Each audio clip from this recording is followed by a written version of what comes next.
আপনারা নবুচারীদের নাম শুনেছেন, যারা কোথায় গিয়েছিল?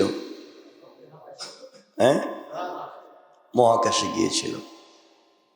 পৃথিবীতে প্রথম মহাকাশ যাত্রীর নাম কি?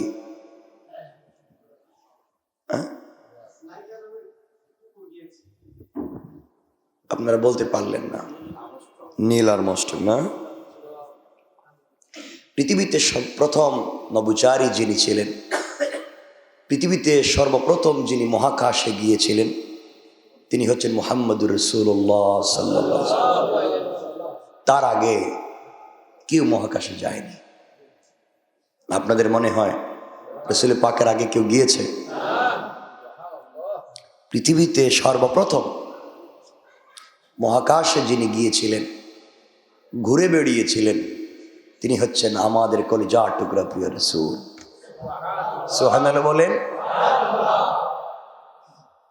এই তাকে উপলক্ষ করে নভোচারীরা মহাকাশ যাত্রা করেছিল। সুতরাং আমার রাসূল যেইভাবে একজন রাসূল ছিলেন, একজন নবী ছিলেন, সেভাবে চিকিৎসক ছিলেন, একজন বিজ্ঞানী ছিলেন। বিজ্ঞান এই পৃথিবীতে যা আবিষ্কার করছে তার অধিকাংশই রাসূল পাক সাল্লাল্লাহু আলাইহি ওয়াসাল্লামের পূর্ণাঙ্গ জিন্দেগীর সফলতার থেকে আবিষ্কার করছে। আল্লাহ তাআলা এই পৃথিবীকে একদিন ধ্বংস করে দিবেন, কিয়ামত হবে। আমার মন চাইছিল এই কিয়ামতের আগ পর পৃথিবীতে কি হতে পারে, কি ঘটতে পারে, কে আসতে পারেন, এগুলা নিয়ে আমরা কথা বলবো। যেহেতু মেয়ারাজ, আমাদেরকে একটু ধারণা থাকা দরকার। আমরা বারবার এগুলো বলে থাকি। আল্লাহ তাআলা বলছেন কোরআনে কারীমের 17 নম্বর সূরা, সূরা বনী ইসরাঈলের 1 নম্বর আয়াতে, সুবহানাল্লাযী আসরা বিআবদিহি লাইলাম মিনাল মাসজিদিল হারাম ইলাল মাসজিদিল আকসা। সেই সত্তা পবিত্র যিনি তার বান্দাকে, কাকে? বান্দাকে।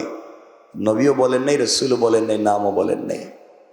তিনি তার এক গোলামকে রাত্রিকালে মসজিদুল হারাম থেকে মসজিদুল আকসা পর্যন্ত আশ্চর্যজনকভাবে ভ্রমণ করিয়েছিলেন, যার পরিবেশকে তিনি বলছেন বারাকনা হাওলাহু, যিনি তার সকল পরিবেশকে বরকতময় করেছিলেন।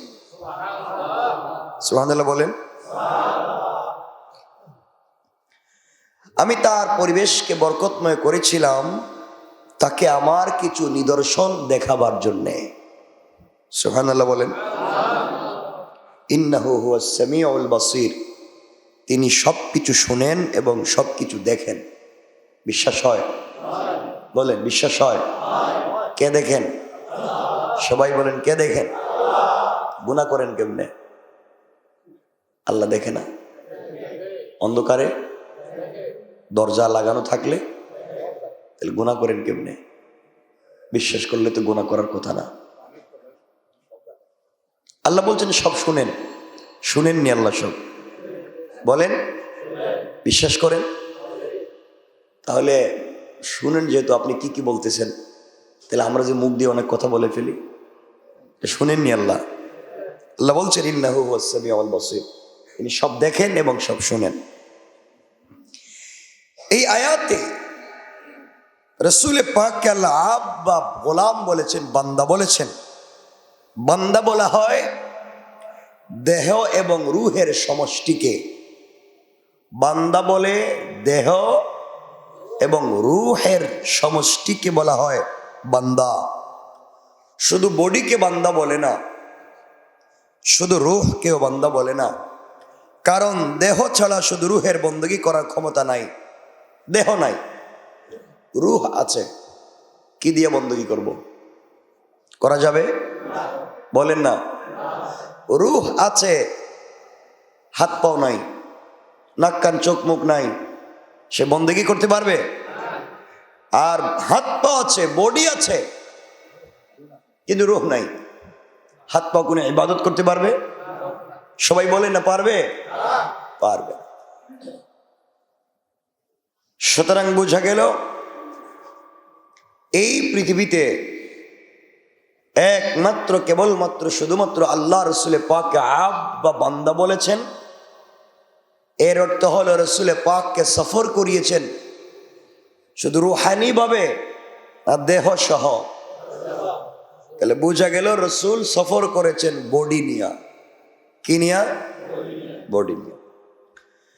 এই আয়াতে আল্লাহ তাআলা রসুলে পাককে মক্কা শরীফের মসজিদুল হারাম থেকে ফিলিস্তিনের বাইতুল মুকাদ্দাস পর্যন্ত মুহূর্তের মধ্যেই সশরীরে ভ্রমণের কথা কোরআন জানিয়েছে। কে জানিয়েছে?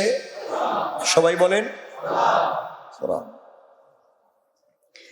এবং 7 মহাকাশ ভেদ করে সিদরাতুল মুনতাহা পর্যন্ত ভ্রমণের প্রতি ইশারা করা হয়েছে। আপনারা এই পৃথিবীতে যত মহাকাশ যাত্রী আর নবযাত্রীর কথা শুনেছেন, কেউ কিন্তু 7 মহাকাশ ভেদ করে সিদরাতুল মুনতাহায় গিয়েছে, আরশে মুআল্লায় গিয়েছে, এমন ইতিহাস শুনেছেন? শুনেন নাই। তাহলে পৃথিবীর শ্রেষ্ঠ সফল নবচারী আমাদের কলিজার টুকরা প্রিয় রাসূল সাল্লাল্লাহু আলাইহি ওয়াসাল্লাম 7 মহাকাশ ভেদ করে সিদরাতুল মুনতাহা পর্যন্ত গিয়েছিলেন। একথা এই আয়াতে না থাকলেও কোরআনে কারীমের 53 নম্বর সূরা সূরা নজমের 13 থেকে 15 নম্বর আয়াতে এই কথা বলা আছে। রব বলেছেন, ওয়ালাকাদ রাআহু নাজলাতান উখরা ইনদা সিদরাতিল মুনতাহা ইনদাহা জান্নাতুল মাওয়া।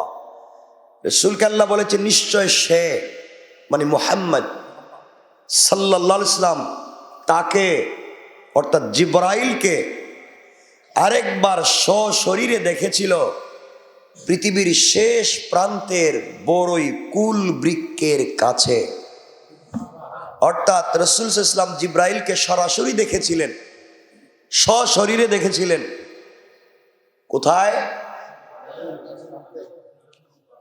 পৃথিবীর শেষ প্রান্তরে যে কুল গাছ, বড়ই গাছ, এই বড়ই গাছের কাছে রাসূল জিবরিল আমিনকে সরাসরি দেখেছেন। সবাই বলেন সুবহানাল্লাহ। আল্লাহ বলছেন, ইনদাহা জান্নাতুল মাওয়া, আর এর পাশেই রয়েছে আমার জান্নাতুল মাওয়া। তাহলে জান্নাত মাটির নিচে না উপরে? বললেন না? সিদরাতুল মুনতাহা মাটির নিচে না উপরে? সবাই বলেন। জান্নাত নিচে না উপরে? উপরে। আল্লাহ বলছেন জান্নাত উপরে, ইনদাহা সিদরাতুল মুনতাহা, বলেছেন ইনদাহা জান্নাতুল মাওয়া, যেখানে সিদরাতুল মুনতাহা এর কাছেই জান্নাতুল মাওয়া। সিদরাতুল মুনতাহা নিচে না উপরে? উপরে। 7 আসমানের উপর প্রান্তে পিঠের উপরে এক বিশাল কুল বৃক্ষ আছে, বড়ই গাছ, তার কাছে আছে জান্নাতুল মাওয়া। সেখানে অবস্থানকালে রাসূল পাক সাল্লাল্লাহু আলাইহি ওয়াসাল্লাম সিদরাতুল মুনতাহার কাছে জিবরাইলকে আরেকবার আলহামদুলিল্লাহ সশরীরে দেখেছেন। খুব মনোযোগ দিয়ে শুনবেন। দেখা তখনই সম্ভব হয় যখন দর্শক এবং দর্শিত বস্তু এক স্থানে হয়। যে আমি এবং আপনারা এক জায়গায়, আমি আপনাদেরকে দেখতেছি, আপনারা আমাকে দেখতেছেন, নাকি না? দেখতেছেন না? কথা বললেন না কেন?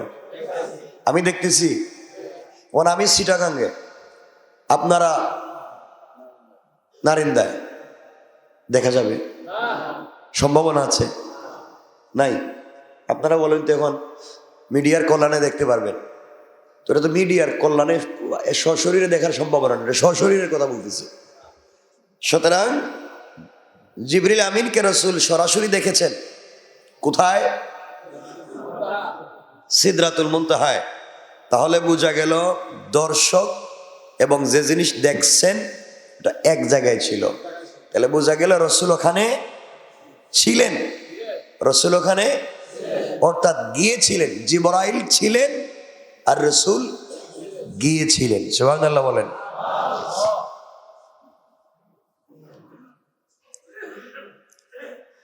একথা কোরআনে আছে আর হাদিসে কথার বিশদ বর্ণনা পাওয়া যায়।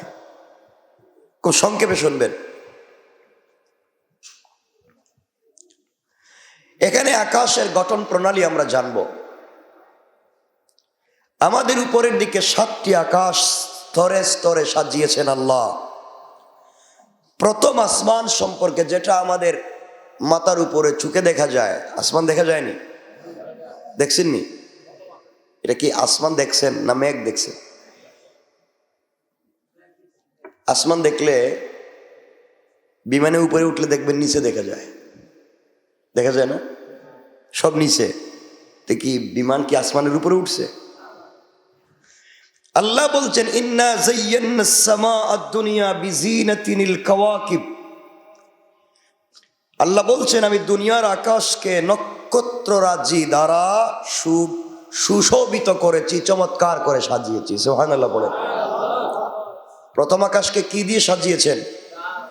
নক্ষত্র তারকা দিয়ে সাজিয়েছেন। কে? জোরে বলেন কে? কথাগুলো বুঝবেন। অর্থাৎ দুনিয়া থেকে যে আকাশ খালি চোখে দেখা যায় রাত্রবেলা অথবা দিনের বেলা, যদি আকাশ মেঘাচ্ছন্ন না থাকে, আমরা যে আকাশটি দেখতে পাই, এই আকাশকে আল্লাহ সাজিয়েছেন কি দিয়ে? নক্ষত্র দিয়ে। পড়েন সুবহানাল্লাহ। এক একটা নক্ষত্র পৃথিবীর চাইতে ছোট। বলেন, দেখতে কি মনে হয়? শুধু ছোট না এতটুকু? আল্লাহু আকবার বললেন না? পৃথিবীর যে গ্রহ, এই গ্রহ থেকেও একটা তারকা অনেক অনেক বড় তৈরি করেছেন কে? আল্লাহ। দুনিয়া থেকে যে আকাশটি দেখা যায় তার নাম প্রথম আকাশ। এই আকাশটি কিসের মতো গোল? ফুটবলের মতো। কিসের মতো? বা ডিমের মতো। ফুটবলই ধরে। মনে রাখেন, প্রথম আসমানটা এভাবে গোল। কিসের মতো? সবাই বলেন না, ফুটবলের মতো। কিসের মতো? খুব বুঝবেন। ফুটবলের ভিতরে কি থাকে? ফাঁকা থাকে না? গড়বাড়ি আছে? মসজিদ মাদ্রাসা আছে? কি আছে? ফাঁকা। আপনারা তো গ্যাস দিয়েছেন খালি থাকার কারণে। এটা কি? ফাঁকা। সবাই বলেন কি? ফাঁকা। এই যে একটা বল, বলের ভিতরটা ফাঁকা। এই ফাঁকা জায়গায় কি আছে? আল্লাহ বলছেন এই ফাঁকা জায়গায় আছে সূর্য, গ্রহ, নক্ষত্র, যা আছে সব কিছু এই ফাঁকা জায়গায় আল্লাহ দিয়েছেন। বলেন সুবহানাল্লাহ। তাইলে প্রথম আসমান একটা ফুটবলের মতো। তাহলে আসমান কি এভাবেই না এভাবেই? এভাবেই, গোল না? তাহলে এদিকে আছে, এদিকে আছে, এদিকে আছে। তাহলে আমরা এর কি ভিতরে? আসমানের? বলেন আসমানের নিচে কয়, ভিতরে কোন? বলেন ভিতরে না? আমাদের এদিকেও আছে। ফুটবল কি শুধু উপরে থাকে না নিচেও থাকে? সব জায়গায় থাকে। তাহলে আল্লাহ বলছেন এই আসমান যে গোল, তার ভিতরে আছে পৃথিবী, সূর্য, গ্রহ, নক্ষত্র এবং সব কিছু বেলুনের মতো ভিতরে উড়তেছে। সুবহানাল্লাহ। তো আসতে বললেন? কে বলেছেন? আওয়াজ করে বলেন কে? তাহলে দেখেন, তাহলে আমরা বোঝা গেল প্রথম আসমানের পেটের ভিতরে। প্রথম আসমান কত বড় চিন্তা করেন, যার ভিতরে পৃথিবী, যার ভিতরে গ্রহ, যার ভিতরে নক্ষত্র, আপনারা আরো যত গ্রহ চিনেন, বুধ, শনি, সবগুলোর ভিতরে আল্লাহ বলতেছেন সবগুলোর পেটের ভিতরে উড়তেছে। উঠতেছে বুঝলেন কেমনে? সহজ করে বুঝাইয়া দিই, বাসতেছে উঠতেছে কেন বললাম? কারণ জানেন পৃথিবীর সৃষ্টির সকল গ্রহ তার কক্ষপথে চলে। সুবহানাল্লাহ বললেন না?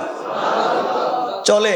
তাহলে পৃথিবী একটা গ্রহ, পৃথিবী একটা, সে চলে না চলে না? চলে। সূর্য একটা, সে চলে কি চলে না? সব তার পথে চলে। যদি কোনো সময় পথের মধ্যে ভুল হয়ে যায় বা হঠাৎ পথ থেকে সরে যায়, তখনই সূর্যগ্রহণ হয়, তখনই চন্দ্রগ্রহণ হয়। আমরা বলি সূর্য গ্রাস করে ফেলেছে, চন্দ্র গ্রাস করে ফেলেছে, অর্থাৎ তার রাস্তা ভুল করেছে। আল্লাহু আকবার বলেন। আর সে যখন রাস্তা ভুল করে ফেলে তখনই কিয়ামত হয়ে যেতে পারে। ভুল করে যদি সঠিক পথে না আসে তখনই সংঘর্ষ হয়ে যায়, তখনই কিয়ামত হয়ে যাবে। আল্লাহু আকবার বলেন। এই যে সে বলেছে সবগুলা ভাসে, আমরাও বলছি সবগুলা ভাসে। কোরআনে কারিমে রব বলছেন ওয়াশ-শামসু তাজরি লিমুস্তাকাররিল লাহা। তাজরি মানে জারি হয়, জারি হয়। তাজরি বলা হয় নদীতে ভাসে যেটা। আল্লাহ বলছেন ওয়াশ-শামসু তাজরি লিমুস্তাকাররিল লাহা, সূর্য তার কক্ষপথে নৌকার মতো ভাসে। আল্লাহু আকবার। কে বলেছেন? আরো জোরে বলেন কে? আর বর্ণনা করতেছেন কে? মুহাম্মদুর রাসূলুল্লাহ। তাহলে পৃথিবীর সবথেকে বড় বিজ্ঞানীর নাম কি? বলেন বিশ্বনবী। বলেন পৃথিবীর মহাবিজ্ঞানীর নাম কি? বিশ্বনবী। আর তাকে বিজ্ঞান শিক্ষা দিয়েছেন স্বয়ং আল্লাহ। আল্লাহু আকবার বলেন। এখানে কোনো ভুল নাই, কোরআনকে শিখো। তাহলে পৃথিবী একটা গোল বস্তু, এই আসমান একটা গোল বস্তু, এর ভিতরে আছে গ্রহ, নক্ষত্র, পৃথিবী, সূর্য বলতে যা আছে সব। এই জন্যই আমরা বলে থাকি পৃথিবীর চারিদিকে সব থেকে বেশি পানি কি? পানি না? পৃথিবীর নিচে কি পানি না? পানি, পানি, সব পানির উপরে ভাসতেছে। তা আল্লাহ যে বলছেন সব ভাসতেছে, উড়তেছে, তাহলে পানি আছে না নাই? আচ্ছা, মনে রাখবেন এই যে গোল প্রথম আসমান, এই প্রথম আসমানের এই জায়গাটা ফাঁকা, আর এই যে এটা হচ্ছে দ্বিতীয় আসমান। সুবহানাল্লাহ বলেন। তো আপনারা বলবেন এভাবেই, আমি যেভাবে দেখালাম এভাবেই কেমনে? প্রথম আসমান তো গোলই, তো এটা ধরেন গোল, এটা বলেন বল, এটা প্রথম আসমান। দ্বিতীয় আসমান কোথায়? এর উপরে, এর উপরে। কে বলছে? কই আল্লাহ কইছেন? কিছু কইলাম না আমি, এরা আল্লাহর নামে কয়ে ফেলাইতেছে। আপনারা তো বুঝেন না। এটা হচ্ছে প্রথম আসমান, আর দ্বিতীয় আসমান হচ্ছে এই যেভাবে, মানে দ্বিতীয় আসমানের পেটে হচ্ছে প্রথম আসমান। সুবহানাল্লাহ বললেন না? এটা হচ্ছে প্রথম আসমান, আর এই হচ্ছে দ্বিতীয় আসমান। মানে প্রথম আসমানকে দ্বিতীয় আসমান তার পেটে ঢুকাইয়া রেখে দিয়েছে। আল্লাহু আকবার। এই সৃষ্টি করেছেন কে? এত সুন্দর নিপুণ হাতের তৈরি কার? আল্লাহু আকবার বললেন না? আল্লাহ বলছেন দ্বিতীয় আকাশটি ফুটবলের মতো গোল হয়ে প্রথম আকাশকে তার পেটের ভিতরে নিয়ে রেখেছে। আল্লাহু আকবার। তৃতীয় আকাশ দ্বিতীয় আকাশকে তার পেটের ভিতরে রেখেছে। এইভাবে একটির পর একটি আকাশ পরবর্তী আকাশের পেটের শূন্যতার ভিতরে ভাসতেছে। তাহলে বোঝা গেল পৃথিবীর সব ভাসে। আল্লাহু আকবার বললেন না? কথা কি আমার বুঝতেছেন? যারা সায়েন্সের স্টুডেন্ট তারা কি বুঝো আমার কথা? পৃথিবীর সব ভাসে। তাহলে প্রথম আসমানও ভাসে, দ্বিতীয় আসমানও ভাসে, তৃতীয়, চতুর্থ, পঞ্চম সব ভাসে। তার কক্ষপথে একটা আরেকটার পেটের ভিতরে এইভাবে চমৎকার করে গোল করে সাজিয়েছেন কে?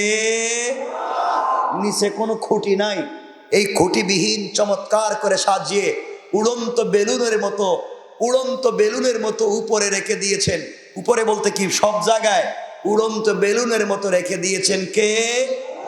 তার নাম কে? তিনি আমাদের কি? আল্লাহু আকবার। এইভাবে এক একটা আকাশ সাজানো, একটা আকাশ থেকে আরেকটা আকাশের দূরত্ব কতখানি এটা বোঝাবার সময় তো আমাদের নাই, সময় কমে যায়। প্রত্যেকটি আকাশ যে কতখানি পুরু, মানে পুরু বলতে কি কি মোটা মোটা করা, এই যে পুরু, এক আসমান থেকে আরেক আসমান কতটুকুন পুরু মোটা, এটা একমাত্র আল্লাহ ছাড়া এখনো পৃথিবীর কেউ জানে না। আল্লাহু আকবার বলেন। এগুলা করতে করতে ধরেন এটার নাম ষষ্ঠ আসমান, আর এটা হচ্ছে সপ্তম। এই সপ্তম আসমানের পিঠের উপরে আল্লাহ রব্বুল ইজ্জত ওয়াল জালাল এই যে এখানে একটা ঘর বানিয়েছেন, এই ঘরের নাম বাইতুল মামুর। সুবহানাল্লাহ বলেন। তাহলে 7 আসমানের পিঠের উপরে একটা ঘর বানিয়েছেন, তার নাম। আর এই 7 আসমানের উপরের ঘর থেকে ডাইরেক্ট নিচে 7 আসমানের নিচে একটা ঘর বানিয়েছেন, যার নাম বাইতুল্লাহ। আল্লাহু আকবার। কে বানিয়েছেন? এত সুন্দর ডিজাইন করা কারিগর কে? আল্লাহ। আসমানের উপরে 7 আসমানের উপরে যে বাইতুল মামুর, এখানে ফেরেশতারা তওয়াফ করে।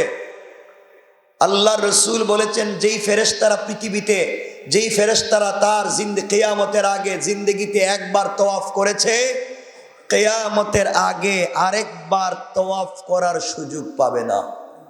এর অর্থ হলো প্রতিদিন কোটি কোটি ফেরেশতারা তওয়াফ করতেছে, তার ঘুরতে আছে, সেই তওয়াফ শেষ হয়ে আরেকবার যে আসবে, এতে হাজার হাজার বছর চলে যাবে, কিয়ামত হয়ে যাবে, দ্বিতীয়বার সুযোগ পাবে না।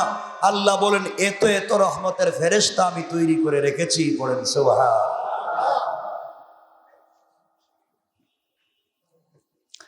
তাহলে বোঝা গেল 7 আসমানের পিঠের উপরে একটা ঘর আছে, তার নাম।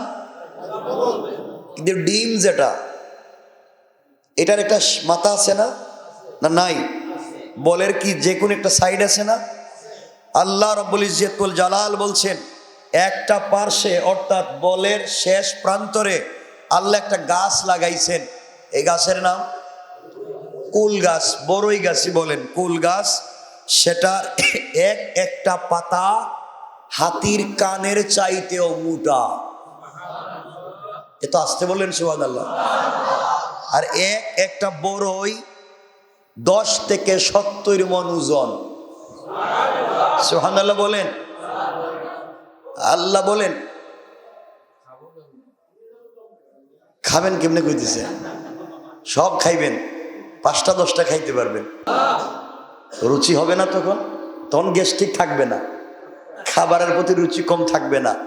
শুধু আপনি কষ্ট করে খাইতে হবে না, দুনিয়ায় কষ্ট করেন, আখেরাতে আল্লাহ নিজে খাওয়াবেন। সুবহানাল্লাহ বলেন না? আল্লাহু আকবার বলেন। আপনার কত স্বপ্ন ছিল বাড়িতে একটা ডুপ্লেক্স, ঢাকা শহরে একটা ডুপ্লেক্স বাড়ি বানাইবেন। আল্লাহ বলেন, তুই ডুপ্লেক্স বানাবে, আমি এমন একটা ঘর বানাইয়া দিব, তুই ডুপ্লেক্স থ্রিপ্লেক্স কি কস? এর উপরে কোনো ডিজিটালই হতে পারে না, তুই যে তালাই বস আসমান দেখা যাবে। সুবহানাল্লাহ বললেন না? আল্লাহ বলেন, আমি যে ঘর বানাইছি, আমি যে ঘরগুলো আমার গোলামের জন্য জান্নাতে বানিয়ে রেখেছি, এগুলা কিন্তু স্প্রিং এই মাটির উপরে না, আমি সাগরে জান্নাতের ফিরদাউসের ভিতরে সাগরের মাঝখানে বিল্ডিং বানাইছি।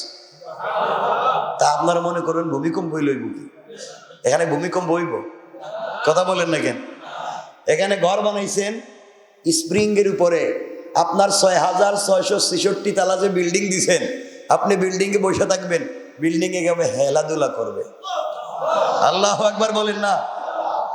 আপনার বিল্ডিং এ সুইমিং পুল আছে, আপনার লাগে না? এটা না আপনাদের নাই মনে চিন্তা করা যে আমার একটা সুইমিং পুল থাকতো যদি কত ভালো হইতো বাসায়।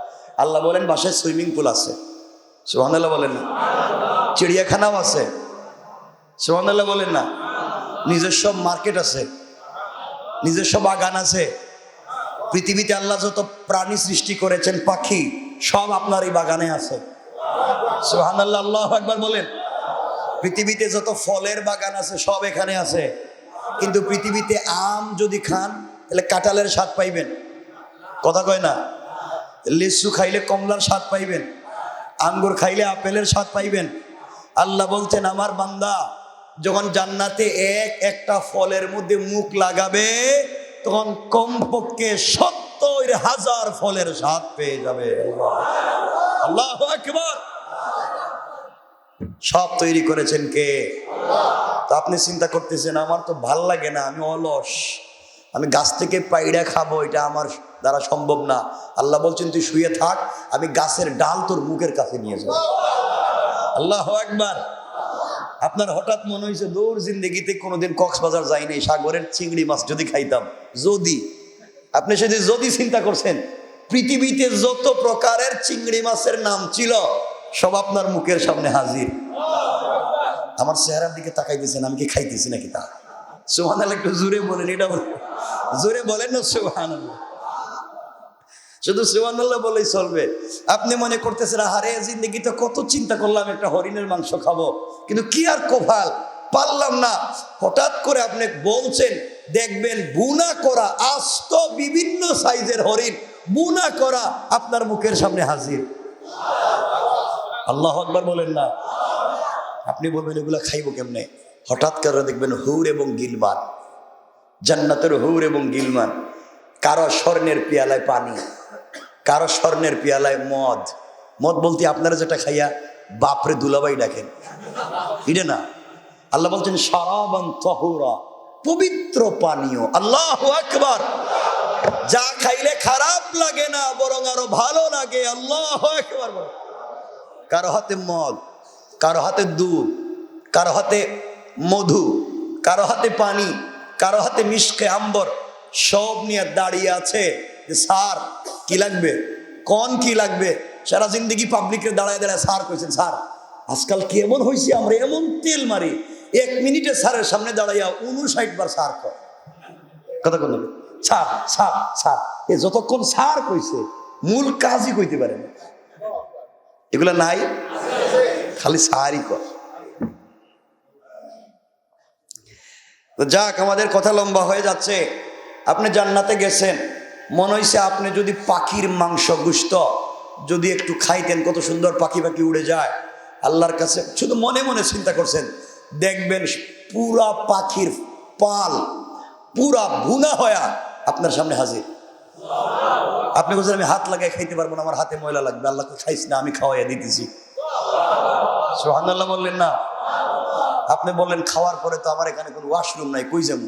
আল্লাহ বলেন যাওয়া লাগবে না, এটার ব্যবস্থা আমি করে রাখছি। তুই যদি সব খায়া পালাস, একটা ডেকুর দিবে, সব ঠিক হয়ে যাবে।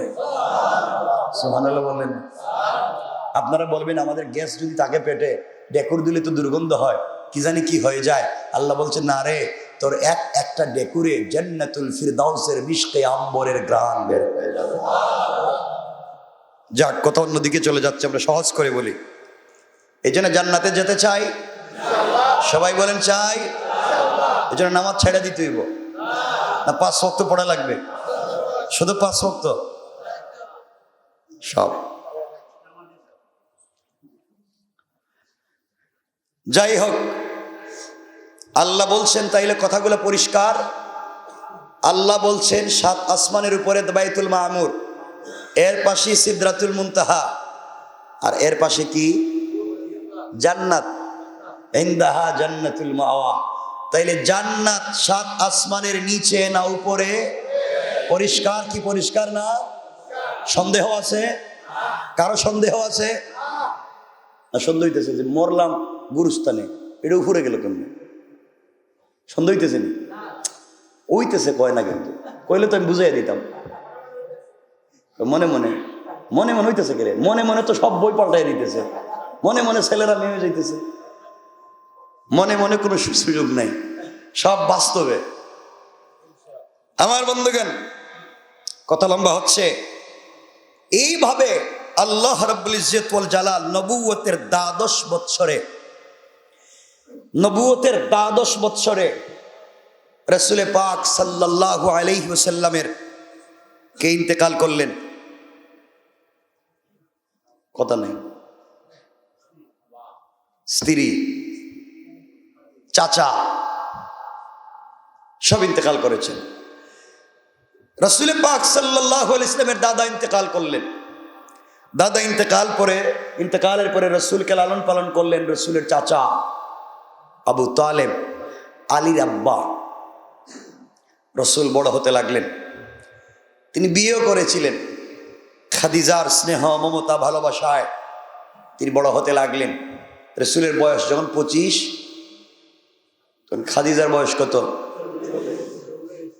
আর বাংলাদেশে দেখবেন বয়স 18, বিয়ে করছে 92 বছরের বেড়ারে।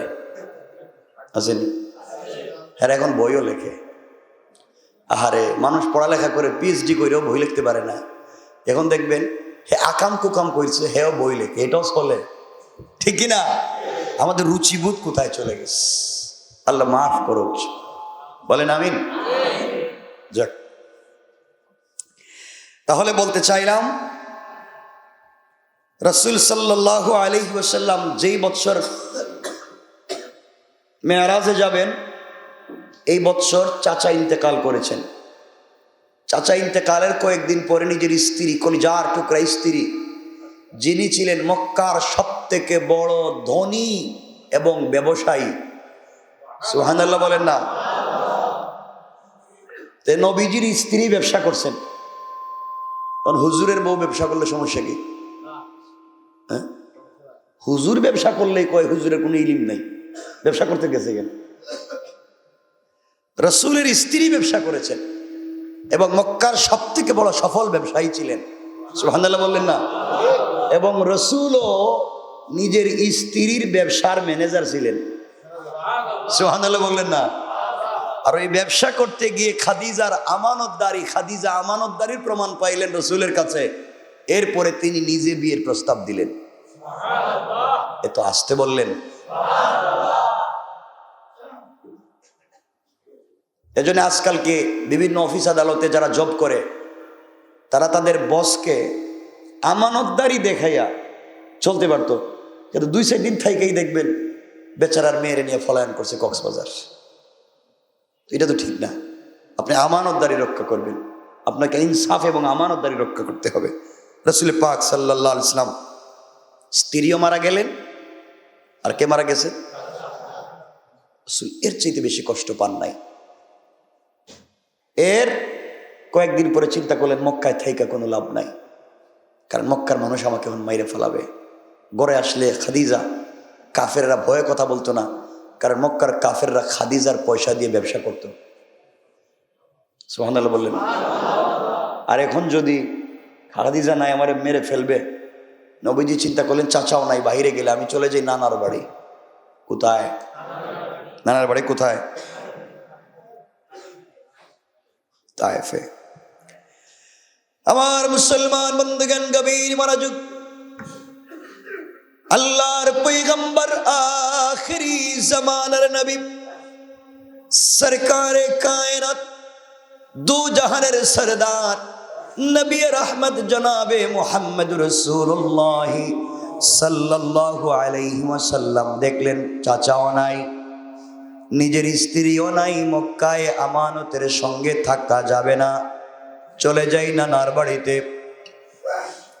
নবীজি পৌঁছে গেলেন তায়েফে। তায়েফের মানুষের কাছে পৌঁছে গেলেন, যেই মানুষগুলা সব থেকে বেশি রসুলকে আপন করেছিল, এই মানুষের কাছে গিয়ে রসুল বললেন আসলিম তাসলাম, ইসলাম কবুল করো, শান্তিতে থাকবা। এই কথাগুলা বলবার পরে যেই লোকগুলা আমার রসুলকে আল আমিন বলেছিল, আমার রসুলকে মাথায় উঠিয়ে রেখেছিল, যার কাছে আমানত রেখে তারা শান্তি পাইত, শুধুমাত্র ইসলামের কথা বলবার কারণে, কোরআনের কথা বলবার কারণে, কালিমার কথা বলবার কারণে, সেই তায়েফের মানুষগুলা আমার রাসূলকে পাগল বলে গালি দিতে লাগলো। তায়েফের ছোট্ট ছোট্ট বাচ্চাদের হাতে পাথর উঠাইয়া দিল, কঙ্কর দিল, আর আমার রাসূলকে পাগল বলে আঘাত করতে লাগলো। নবীজি অজ্ঞান হয়ে গেলে পায়ের মধ্যে রশ্মি লাগাইয়া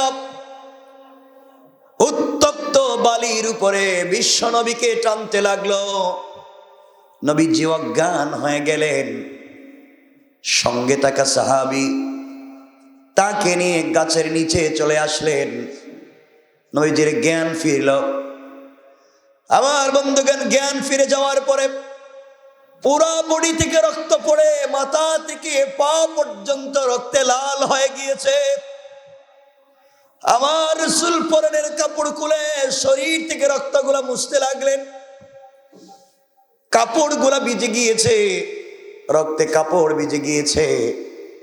আল্লাহ তাআলার কাছে ফেরেশতারা আসলেন, জিবরিল আমিন, ইসরাফিল, মিকাইল আর বড় বড় ফেরেশতারা এসে বলছেন, ইয়া রাসূলুল্লাহ, আপনি যে কষ্ট করেছেন এই সহ্য হয় না।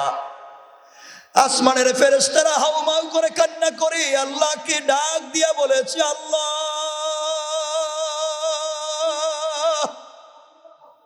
যাকে উপলক্ষ করে আপনি সব সাজিয়েছেন, বন্ধুর সামনে বন্ধু নির্যাতনের শিকার হয়, আল্লাহ তোমার কি একটু কষ্ট লাগে না? আয় আল্লাহ, নবীজির শরীরের ব্যথা সহ্য হয় না। যে শরীরে মশা মাছি বসা হারাম, এই শরীর থেকে রক্ত ঝরে পা পর্যন্ত লাল হয়ে যায়। ফেরেশতারা বলছে, ইয়া রাসূলুল্লাহ, আপনি বলেন আমি আযাব দিয়ে পুরা তায়েফের মানুষকে ধ্বংস করে দিই। জিবরিল আমিন বলছেন, ইয়া রাসূলুল্লাহ, আপনি আমাকে বলেন আমি তায়েফের দুইটা পাহাড়কে একত্রিত করে মেরে ফেলি। আমার নবীজিকে বলছে, কেউ বলছে আপনি বলেন ভূমিকম্প দিয়া জিন্দেগিতে ধ্বংস করে দে। আমার নবীজি বললেন, আল্লাহুম্মা গফির লিকাওমি ফাইন্নাহুম লা ইয়ালামুন। আমি আমার জাতিকে ক্ষমা করে দিয়েছি, তারা বুঝে নাই, বেয়াদবি করেছে। তোমরা যদি তাদেরকে মেরে ফেলো রে, বলো না কার কাছে কালিমার দাওয়াত নিয়ে যায়। আল্লাহু আকবার, জোরে বলো। সবাই মিলে যেই মানুষটাকে মারল, এই মানুষটা এবার হাত উঠে কান্না করে আল্লাহকে ডাক দিয়া বলেছে, আল্লাহ, তোমার কদমে সেজদায় পড়ে আমি মন্দু বলছি, মুহাম্মদ বলছি, আল্লাহ রাগ কইরো না। তুমি রাগ করে তায়েফের মানুষকে মেরে ফেলো না, তোদেরকে ধ্বংস করে দিও না। আমাকে আঘাত করেছে, সহ্য করেছি। এরা হয়তো আজকে বুঝে নাই, কিছুদিন পরে তাদের সন্তানরা জন্ম নিবে, ওই সন্তানেরা হয়তো তোমার কালিমার দাওয়াত নিয়ে পৃথিবীতে ঘুরে বেড়াবে। সুবহানাল্লাহ, জোরে পড়ে। কেমন ছিলেন তোমার আমার রাসূল? এখানে লম্বা আলোচনা। এমন সময়ে রাসূলের পা থেকে মাথা পর্যন্ত রক্তে লাল হয়ে গিয়েছে, শরীর থেকে রক্তগুলা মুছতে লাগলেন। এমন সময় আমার রাসূলের পা মুবারকের নিচ থেকে, এভাবে পা মুবারকের নিচে এক ফোঁটা রক্ত, তার পায়ে ছিল চামড়ার মোজা, পুরাটা মোজা রক্তে ভরে গিয়েছে। পায়ের নিচে এক ফোঁটা রক্ত এভাবে লটকে আছে, যেন মাটিতে পড়ে যায়। নবীজির পা মাটিতে আছে, এইভাবে রক্ত লটকে আছে, যেন পড়ে যায়। আল্লাহ ডাক দিয়া বলছেন, জিবরাইল, এবার বলো তুমি কোথায়? জিবরাইল বলছেন, আল্লাহ, আমি সিদরাতুল মুনতাহায়। আল্লাহ বলছেন, তুমি কি দেখেছো আমার বন্ধু হাবিবুল্লাহ কোথায় রে?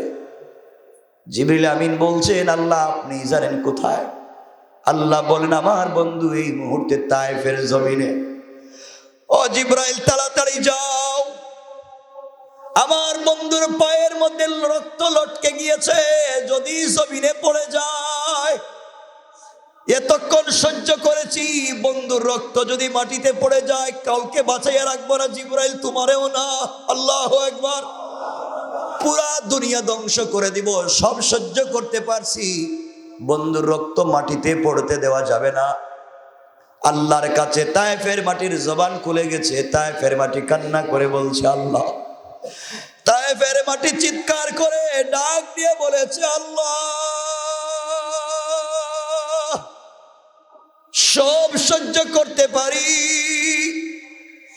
কিন্তু হাবিবের রক্ত যদি আমার জমিনে পড়ে যায় সহ্য হবে না, সবগুলারে আমি ধ্বংস করে দিব আল্লাহ।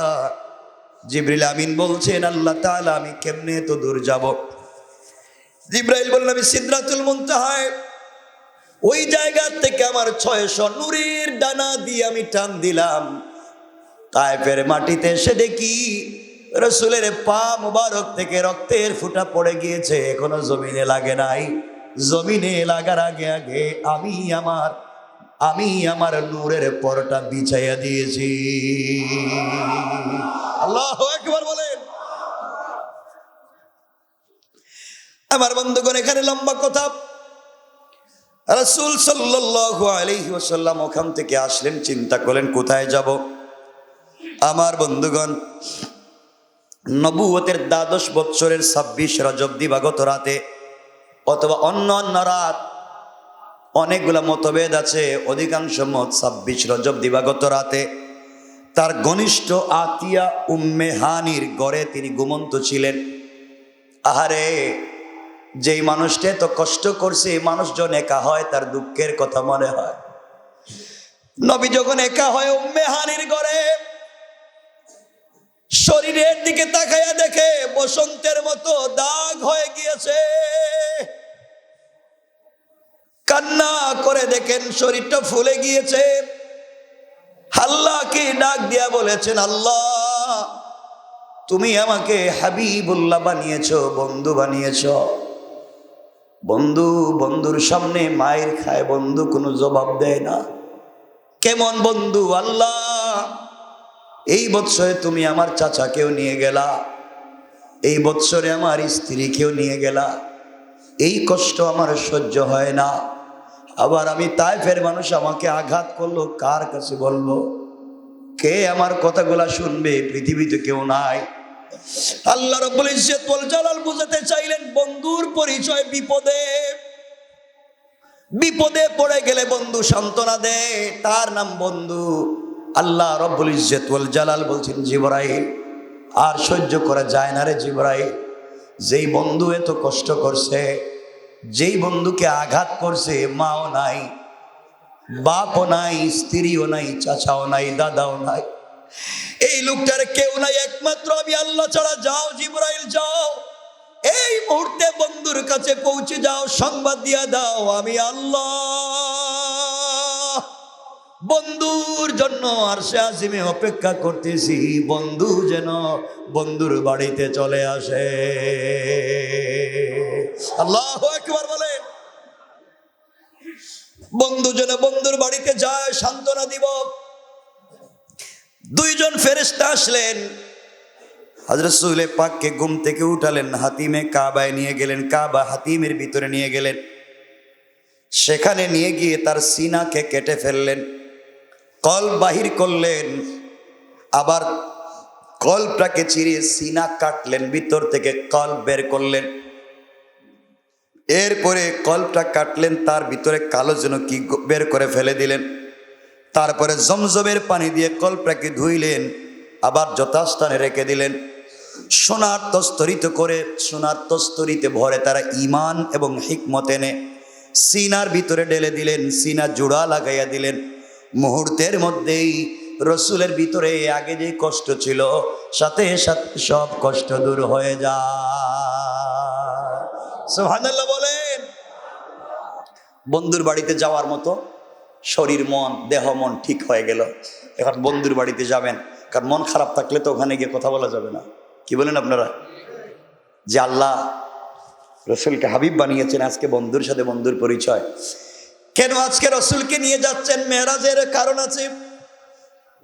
আমাদের সময় শেষ হয়ে গিয়েছে। কারণ হলো, আমিনার কুলে যখন রসুলে পাক ছিলেন, আমিনা একদিন হাউমাউ করে কাঁদতেছেন। চাচা এবং দাদা এসে বলছে, না আমিনা তুমি কান্না কেন? আমার বাতি জানিয়ে নাতি নিয়া। আমেনা বলছেন সব বাচ্চাদের বাপ আছে, বাপ বাচ্চাকে কোনো জায়গায় ঘুরতে নিয়ে যায়। আমার এমন একটা সন্তান পৃথিবীতে আসার আগে বাপ মারা গেল, আমার সন্তানটাকে কেউ কোথাও ঘুরতে নিয়ে যায় না, আমার সন্তানকে কেউ কোথাও ঘুরতে নিয়ে যায় না, বড় এতিম। এই জন্য আমি কান্দি, আমার সন্তানের কেউ নাই। আমেনা শুনেন, হঠাৎ আওয়াজ হলো, কে যেন ডাক দিয়া বলেছে, আমেনা অপেক্ষা করো, আজ মুহাম্মদের বাবা আব্দুল্লাহ বেঁচে থাকলে কোথায় নিয়ে যাইতো? বড় জুরুক্কাজের মেলায় নিয়ে যাইতো, মাজান্নায় নিয়ে যাইতো, এর চাইতে দূরে নিয়ে যেত না।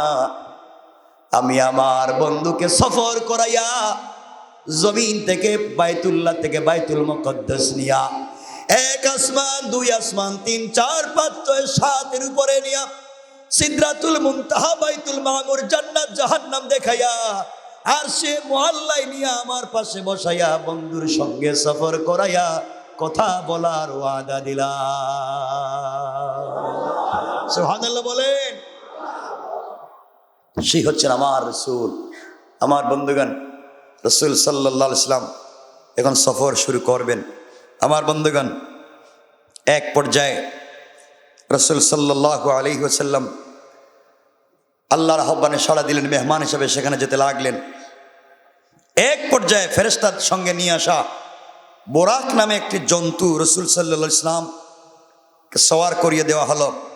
জন্তুটি ছিল এমনভাবে ছিল, জন্তুটি গাধা এবং খচ্চরের চেয়ে কিছুটা ছোট, খচ্চরের চেয়ে কিছুটা ছোট এবং গাধার চেয়ে কিছুটা বড়, সাদা, যার নাম বোরাক। যার নাম কি?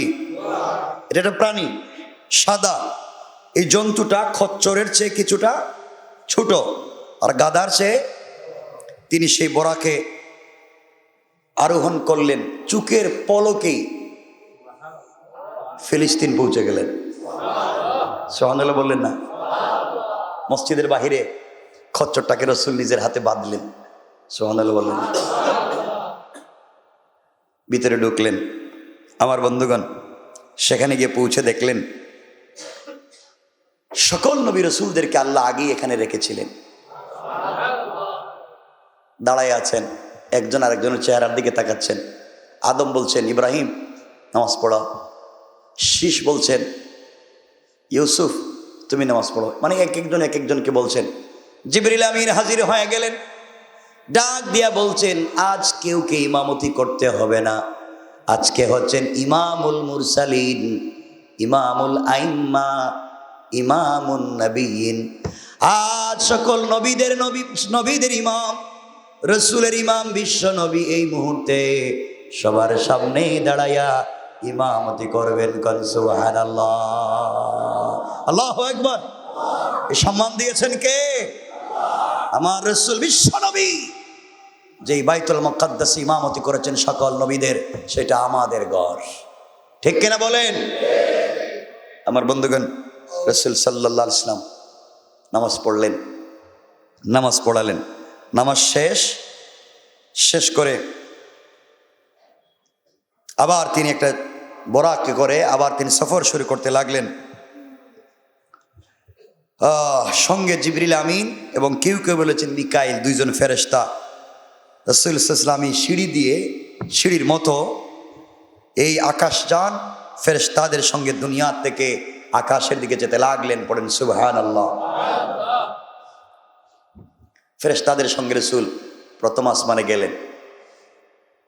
প্রথম আসমানে যাওয়ার পরে জিবরিল আমিন দরজা নক করে বলছেন, কে?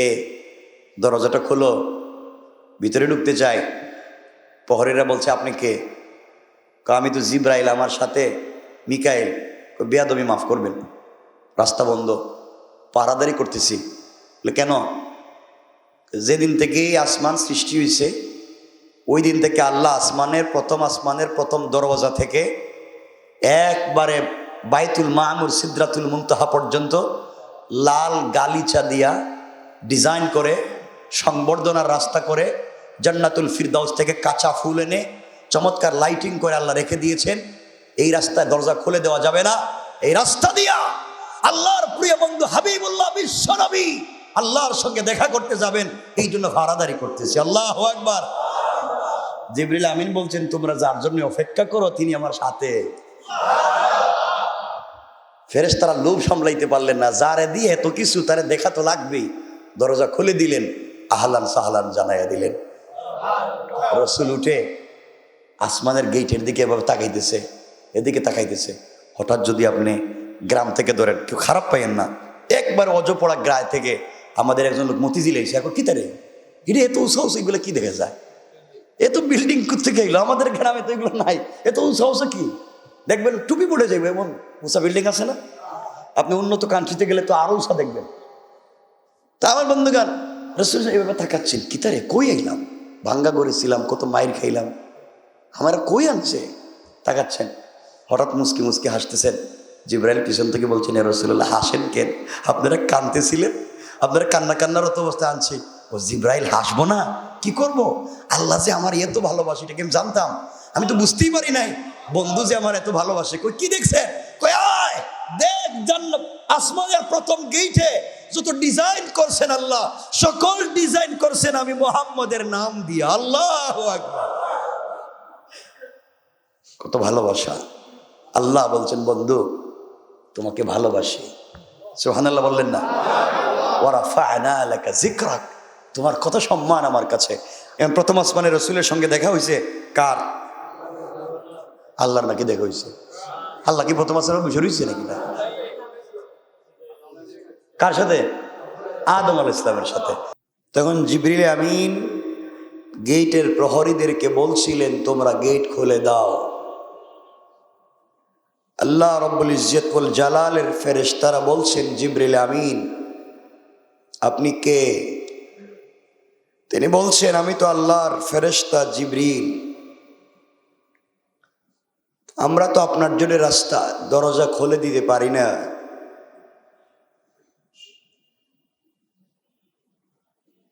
তিনি বললেন, কেন তোমরা খুলে দিতে পারো না? আল্লাহ রাব্বুল ইজ্জত ওয়াল জালাল সৃষ্টির শুরু থেকে যাকে সাজিয়ে রেখেছেন, সৃষ্টির শুরু থেকে এখান থেকে বাইতুল মামুর, সিদরাতুল মুনতাহা, আরশে মুআল্লা পর্যন্ত যা আল্লাহ সাজিয়ে রেখেছেন, সেই রাস্তা দিয়ে শুধুমাত্র কেবলমাত্র রাসূল পাক সাল্লাল্লাহু আলাইহি ওয়াসাল্লাম যেতে পারবেন। জিবরিল আমিন বললেন, তিনি আমার সাথে আছেন। রাসূল প্রথম আসমানে গেলেন, সব কিছু দেখলেন। এখানে দেখলেন তিনি একজন লোক বসে আছেন। জিবরিল আমিন বলছেন, আপনি তাকে সালাম করুন, তিনি হচ্ছেন আপনার আদি পিতা হযরতে আদম আলাইহিস সালাম। কোন কোন বর্ণনায় পাওয়া যায়, প্রথম আকাশে রাসূল সাল্লাল্লাহু আলাইহি ওয়াসাল্লাম এমন এক ব্যক্তিকে বসে থাকতে দেখলেন, যার ডান দিকে অনেক মানুষের আকৃতি আর বাঁ দিকে অনেক মানুষের আকৃতি। লোকটি যখন ডান দিকে তাকায় তখন হেসে উঠে, আর বাঁ দিকে যখন তাকায় তখন কেঁদে ফেলেন। রাসূল সাল্লাল্লাহু আলাইহি ওয়াসাল্লাম সেই লোকের পরিচয় জিজ্ঞাসা করলে জিবরাইল বলছেন, এই লোক আপনার আদি পিতা হযরতে আদম আলাইহিস সালাম। ডান এবং বাম দিকে আকৃতিগুলো হচ্ছে তার সন্তানের আত্মার আকৃতি। ডান দিকের আত্মাসমূহ বেহেশতি এবং বাঁ দিকের আত্মাসমূহ জাহান্নামী। এই জন্য ডান দিকে তাকালে তিনি হেসে উঠেন, আর বাঁ দিকে তাকালে তিনি কেঁদে ফেলেন। এরপর রাসূল সাল্লাল্লাহু আলাইহি ওয়াসাল্লাম প্রথম আসমান থেকে রওনা হয়ে বুরাক হুজুরে পাককে নিয়ে দ্বিতীয় আসমানে পৌঁছে গেল। প্রথম আসমানের মতো দ্বিতীয় আসমানের প্রহরীরাও হুজুর সাল্লাল্লাহু আলাইহি ওয়াসাল্লামের পরিচয় লাভ করে সসম্মানে দরজা খুলে দিয়ে ইস্তেকবাল করলো। দ্বিতীয় আসমানে তিনি দুজন লোককে বসে থাকতে দেখলেন। জিবরাইল বললেন, এদেরকে সালাম করুন। এরা হলেন হযরতে ইয়াহইয়া এবং হযরতে ঈসা। সুবহানাল্লাহ বলেন। তিনি সালাম করলেন, তারা সালামের জবাব দিলেন এবং বললেন, আমাদের পুণ্যবান ভাই এবং মহান নবী, আপনাকে খুশ আমদেদ, আপনাকে আহলান সাহলান, আপনাকে মুবারকবাদ, আপনাকে দেখতে পেরেছি, এর চাইতে সৌভাগ্য আর নাই। পড়েন সুবহানাল্লাহ। সংক্ষেপ করে বলি, এরপর রাসূল সাল্লাল্লাহু আলাইহি ওয়াসাল্লাম জিবরিল আমিনের সাথে তৃতীয় আসমানে পৌঁছালেন। আকাশের দরওয়াজা ফেরেশতারা খুলে দিলেন, তারা আহলান সাহলান দিলেন, স্বাগতম জানালেন। এখানে গিয়ে দেখলেন একজন বসা। জিবরিল আমিন বললেন, আপনি তাকে সালাম করুন, তিনি হচ্ছেন আপনার ভাই হযরতে ইউসুফ আলাইহিস সালাম। ইউসুফ আলাইহিস সালামকে সালাম দিলেন, তিনি সালামের জবাব দিলেন এবং বললেন, আমার নেককার ভাই এবং মহান নবীকে এত উপরে সুস্বাগতম। সুবহানাল্লাহ বলেন। তৃতীয় আসমান থেকে রাসূল সাল্লাল্লাহু আলাইহি ওয়াসাল্লাম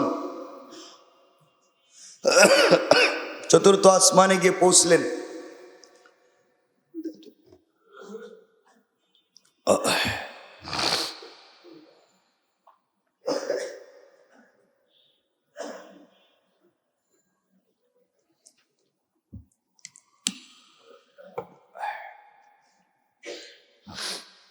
সেখানে ওরা হুজুরের পরিচয় পেয়ে আকাশের দরজা ফেরেশতারা খুলে দিলেন। সেখানে একজনকে বসে থাকতে দেখলেন। রাসূল বললেন, তিনি কে? জিবরিল আমিন বলছেন, তিনি হলেন হযরত ইদ্রিস আলাইহিস সালাতু ওয়াস সালাম। সুবহানাল্লাহ বলেন। তাকে সালাম করলেন। ইদ্রিস আলাইহিস সালাম সালামের জবাব দিয়ে বলেন, আমাদের শ্রেষ্ঠ ভাই এবং মহান নবী, আপনার প্রতি মারহাবা, আল্লাহ আপনার কল্যাণ করুক। পড়েন আমিন। চতুর্থ আসমান থেকে তিনি পঞ্চম আসমানে আরোহণ করলেন। সেখানে গিয়ে একজনকে দেখতে পেলেন। রাসূল বলছেন, তিনি কে? জিবরিল আমিন বলছেন, তিনি হচ্ছেন আপনার প্রিয় ভাই হযরতে হারুন আলাইহিস সালাম। রাসূল সালাম দিলেন। হযরতে হারুন সালামের জবাব দিয়ে বললেন, শ্রেষ্ঠ রাসূল এবং মহান নবী, আপনাকে সাদর অভ্যর্থনা, সংভাষণ, খুশ আমদেদ, আপনি আসতে পেরেছেন। তারপর পঞ্চম আকাশ থেকে রাসূল সাল্লাল্লাহু আলাইহি ওয়াসাল্লাম ষষ্ঠ আকাশে গেলেন। সুবহানাল্লাহ বললেন। পৃথিবীর কোন নভোচারী 7 আসমান পার হয়ে গিয়েছে এমন খবর পেয়েছেন? কথা বলেন। কে গিয়েছেন? বিশ্বনবী। কে গিয়েছেন? সুতরাং মহাকাশ, মহাশূন্য, প্রথম আকাশ, দ্বিতীয় আকাশ, তৃতীয়, চতুর্থ, পঞ্চম, ষষ্ঠ, সপ্তম সব পার হয়ে আল্লাহর কাছাকাছি গিয়েছেন একমাত্র কেবলমাত্র রাসূল পাক সাল্লাল্লাহু আলাইহি ওয়াসাল্লাম। পড়েন সুবহানাল্লাহ। ষষ্ঠ আকাশে আরোহণ করলেন। ফেরেশতারা তাকে সম্মান জানালেন। সেখানে একজনকে দেখতে পেলেন। রাসূল বলছেন, তিনি কে? জিবরাইল বলছেন, তিনি হচ্ছেন হযরতে মুসা আলাইহিস সালাম। সুবহানাল্লাহ বলেন। তিনি সালাম দিলেন। সালামের জবাব দিয়ে বললেন, শ্রেষ্ঠ ভাই এবং মহান নবী, আপনার প্রতি খুশ আমদেদ, আপনি আসতে পেরেছেন। এই কথা বলে হুজুর সাল্লাল্লাহু আলাইহি ওয়াসাল্লামকে সম্বোধন করে মুসা আলাইহিস সালাম কাঁদতে লাগলেন। হুজুরে পাক তাকে কান্নার কারণ জিজ্ঞাসা করলে তিনি বলেন, আমার পরে এমন এক নবীকে পাঠানো হলো যাহার বেহেশতবাসী উম্মতের সংখ্যা আমার বেহেশতবাসী উম্মতের সংখ্যার চাইতে লাখ ও কোটি গুণ বেশি। এই জন্য আমি কান্না করি যে আমার পরে এত কম সময় দিয়ে তাকে প্রেরণ করা হলো আর সম্মান দেওয়া হলো পৃথিবীর শ্রেষ্ঠ নবী। আল্লাহু আকবার।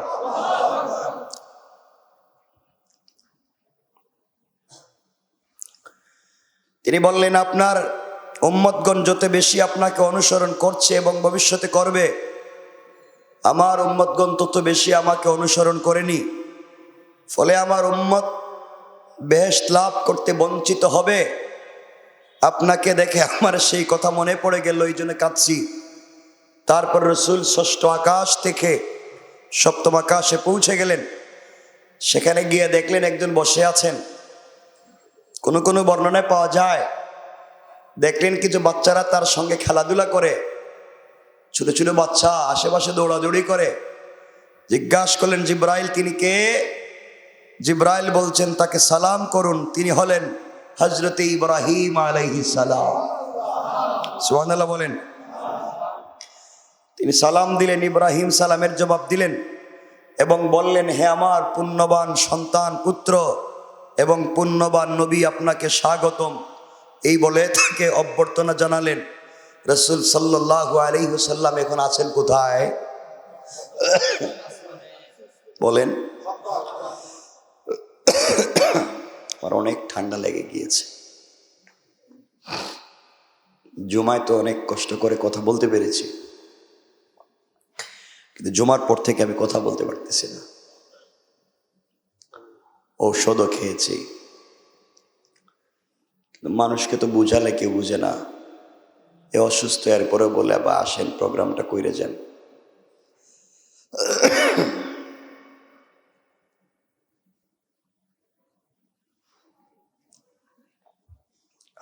আপনাদের কষ্ট হচ্ছে?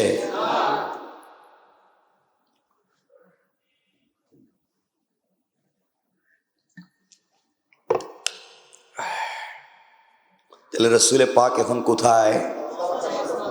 সবাই বলেন। সপ্তম আসমানের পর জিবরিল আমিন হুজুরকে নিয়ে গেলেন সিদরাতুল মুনতাহার দিকে। সিদরাতুল মুনতাহা সপ্তম আসমানে না সপ্তম আসমানের উপরে? সবাই বলেন। আমার মুসলমান বন্ধুগণ, গভীর মনোযোগ, কথাগুলা দিল দিয়ে শুনেন কি বলতে চাই। আল্লাহ রাব্বুল ইজ্জত ওয়াল জালালের পয়গম্বর, আখিরি জামানার নবী, সরকারে কায়নাত, দু জাহানের সরদার, নবী রহমত জনাবে মুহাম্মদুর রাসূলুল্লাহ সাল্লাল্লাহু আলাইহি ওয়াসাল্লামকে জিবরিল আমিন সঙ্গে করে নিয়ে গেলেন সিদরাতুল মুনতাহার দিকে। সেখানে দেখা গেল সিদরাতুন মানে সিদরা, কুল গাছ, বড়ই গাছ। ইন্তেহা মানে হলো শেষ প্রান্ত। আল্লাহ বুঝাতে চাইলেন সৃষ্টির শেষ প্রান্তরে আল্লাহ একটা বড়ই গাছ, কুল গাছ রেখে দিয়েছেন। ওই জায়গার মধ্যে জিবরিল আমিন রাসূলে পাককে নিয়ে গেলেন। ওই বড়ই গাছের এক একটা পাতা হাতির কানের চাইতে বড়, এক একটা বড়ই, এক একটা কুল 10 থেকে 70 মণ ওজন করে। সুবহানাল্লাহ। আমার বন্ধুগণ, জিবরিল আমিন বললেন, এটাই সিদরাতুল মুনতাহা, শেষ সীমানার মূল গাছ, এরপরে আর কিচ্ছু নাই। তারপরে সেখানে তিনি দেখতে পেলেন সিদরাতুল মুনতাহার কাছে সোজা 7 আসমানের উপরে একটা ঘর দেখতে পাইলেন। জিবরিল আমিন বলছেন, এই ঘরের নাম হলো বাইতুল মামুর। এরা দুনিয়ার কাবা ঘরের সোজাসুজি উপরে ফেরেশতাদের ইবাদতের জন্য তৈরি করা। ফেরেশতারা কত যে ফেরেশতা এই ঘর প্রতিদিন তওয়াফ করেন, তার হিসাব পাওয়া যায় না। যেই ফেরেশতা জিন্দেগিতে একবার তওয়াফ করেছেন, দ্বিতীয়বার তওয়াফ করতে করতে কিয়ামত কায়েম হয়ে যাবে। কোন সুবহানাল্লাহ। কত ফেরেশতা চিন্তা করছেন? সুবহানাল্লাহ বললেন না? তুমি আর আমি আল্লাহর ঘরের তওয়াফ বাদ দিলে আল্লাহ তো যে কাউকে দিয়ে করাইয়া নেবেন। কারণ তার সৃষ্টিতে তো কম নাই। এখানে জিবরিল আমিন, কথাগুলো দিল দিয়ে শোনেন, জিবরিল আমিন তাকাইয়া দেখেন রাসূল পাক সাল্লাল্লাহু আলাইহি ওয়াসাল্লাম পিছনে মুস্কি মুস্কি হাসেন। জিবরিল আমিন বলছেন, ইয়া রাসূলুল্লাহ, আপনি এবার হাসেন কেন?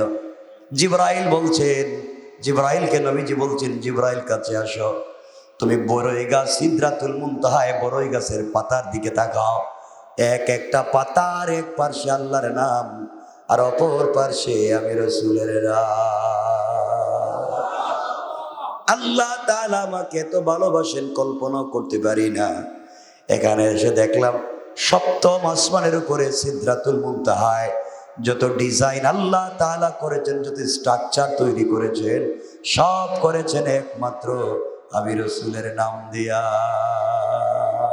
সুবহানাল্লাহ পড়েন। এরপরে জিবরিল আমিন ওই জায়গায় রাসূলে পাকের কাছে এক পাত্র শরাব, এক পাত্র মধু, এক পাত্র দুধ পেশ করলেন। নবীজিকে বললেন, আপনি গ্রহণ করুন। নবীজির সামনে দেখলেন শরাব রাখা, দুধ রাখা, মধু রাখা। জিবরিল আমিন বলছেন, আপনি ইচ্ছা করে কোনটা গ্রহণ করবেন, আপনি গ্রহণ করুন। হযরত রাসূল পাক সাল্লাল্লাহু আলাইহি ওয়াসাল্লাম দুধ গ্রহণ করলেন। জিবরাইল বললেন, এটাই ফিতরত, আপনি সঠিক কাজ করেছেন, এর মাধ্যমে আল্লাহ তাআলা আপনার উপরে 100% খুশি হয়ে গিয়েছে। সুবহানাল্লাহ পড়েন। পরে জিবরাইল তাকে বেহেশত ভ্রমণ করালেন। সুম্মা উদখিলতুল জান্নাতা ফাইদা ফিহা জানাবিজুল লুলুই ওয়াইদা তুরাবুহাল মিসকু। নবীজি বললেন, এরপরে তাকে জান্নাতে দেখানো হলো, তারপর আমাকে জান্নাতে প্রবেশ করানো হলো। আমি এখানে গেলাম, গিয়ে দেখলাম মুতির গম্বুজ সমূহ এখানে আছে এবং তার মাটি থেকে মেশকে আম্বরের ঘ্রাণ বের হয়ে যায়। সুবহানাল্লাহ জোরে বলেন।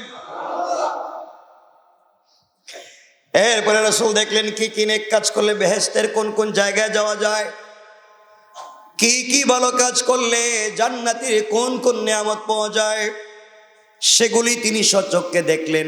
এরপরে দেখলেন আবু বকরের জন্য আল্লাহ তাআলা কত নিয়ামত রেখে দিয়েছেন, হযরতে ওমরের জন্য আল্লাহ বেহেশতে কোন ঘর রেখে দিয়েছেন, এগুলা দেখলেন।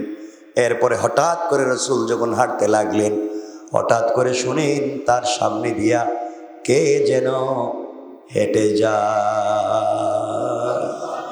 সুবহানাল্লাহ বলেন। আশ্চর্য হয়ে গেলেন, জান্নাতের ভিতরে আমি এসেছি। জিবরাইলকে ডাক দিয়ে বলছেন, জিবরাইল, আমি জানতে চাই, বলো না আমার আগে কি কেউ জান্নাতে এসেছে? জিবরাইল বলছেন, ইয়া রাসূলুল্লাহ, আপনার আগে এই মুহূর্ত পর্যন্ত কেউ তো জান্নাতে আসে নাই। জিবরাইল, আমার আগে কে যেন হেঁটে যায়, তার পায়ের আওয়াজ আমার কাছে পরিচিত মনে হয়। জিবরিল আমিন বলছেন, ইয়া রাসূলুল্লাহ, আপনি লক্ষ্য করুন কে? নবীজি সাল্লাল্লাহু আলাইহি ওয়াসাল্লাম বললেন, এটা তো আমার কলিজার টুকরা সাহাবী হযরতে বেলালের পায়ের আওয়াজ শোনা যায়। আমার কালো বেলাল, হাবশি বেলাল, গোলাম বেলালের পায়ের আওয়াজ শোনা যায়। জিবরিল আমিন বলছেন, ইয়া রাসূলুল্লাহ, আপনি সঠিক ধরেছেন, এটা বেলালের পায়ের আওয়াজ। নবীজি বললেন, বেলালের পায়ের আওয়াজ কেমনে জান্নাতে আসলো? আল্লাহ জানাইয়া দিলেন, ইয়া রাসূলুল্লাহ, পৃথিবীর সবাইকে আপনি ফাঁকি দিয়া না জানাইয়া আমার ঘর পর্যন্ত, আমার বাড়ি পর্যন্ত, আমার কাছা পর্যন্ত আসতে পারবেন, জান্নাত জাহান্নাম দেখতে পারবেন, কিন্তু আমার পাগলা বেলালকে আপনি ফাঁকি দিতে পারবেন না। আমার বেলাল অনেকদিন আগে আমাকে ডাক দিয়া বলেছে, আল্লাহ,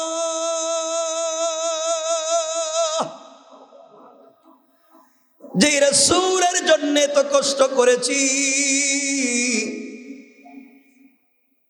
যেই নাম শুনবার পরে আমার বুকের উপরে পাথর রেখে চাপা দিয়ে আঘাত করা হয়েছে, আবার জিহ্বায় লোহার শিকল গরম করে সেক দেওয়া হয়েছে, উত্তপ্ত বালিয়ার পাথরের উপরে আমাকে টানা হয়েছে। এত কষ্ট যেই নবীজির জন্য করেছি, হায়াতে বেঁচে থাকতে সে রসুলকে আমি হারাতে চাই না। আল্লাহ, আমি রসুলের জন্য এত পাগল, তিনি যেখানে যাবেন আমি সেখানে যেতে চাই। ইয়া রাসূলুল্লাহ, ওই দিন আমি জিবরাইলের, এই দিন আমি বেলালের কথাকে কবুল করে নিয়েছিলাম। আজ আপনি মেরাজে এসেছেন, আমার বেলাল দুনিয়ার জমিনে পড়ে আছে। এই জন্যে আমি আল্লাহ তাআলা বেলালের পায়ের আওয়াজকে রেকর্ড করে জান্নাতে ছেড়ে দিলাম। আজও বেলাল আপনার সাথে, কিয়ামতের দিনও আপনার সাথে। যখন আপনি জান্নাতে যাবেন, আপনার সামনে গুড়ার লাগাম ধরে থাকবে আমার সেই বেলাল। ইয়া রাসূলুল্লাহ, আপনি কোনোভাবে আমার সেই বেলালকে ফেলে দিতে পারবেন না। যে লোকটা আমার জন্য এত কষ্ট করেছে, এত নির্যাতন সহ্য করেছে। সংক্ষেপ করে বলি, নবীজি দুনিয়া আসার পরে বেলালকে বলছিলেন, বেলাল জানতে চাই, বলো কেমনে তোমার আওয়াজ জান্নাতে পৌঁছে গেল? আমি গিয়ে দেখলাম কি আমল করতা। বেলাল বলছেন, ইয়া রাসূলুল্লাহ, আলাদা কোনো আমল আমার ছিল না। তাহলে কি করেছে বলো? বেলাল বলছেন, ইয়া রাসূলুল্লাহ, আমি যখন ওযু করতাম 2 রাকাত তাহিয়াতুল ওযু পড়তাম। যখন মসজিদে প্রবেশ করতাম 2 রাকাত দুখুলুল মসজিদ পড়তাম। এই কারণ ছাড়া আমার আলাদা আর কোনো নামাজ নাই। নবীজি বলে দিলেন, এইটাই তোমার স্পেশাল আমল। ওযু করলে 2 রাকাত নামাজ পড়েছো, মসজিদে প্রবেশ করলে 2 রাকাত সালাত পড়েছো।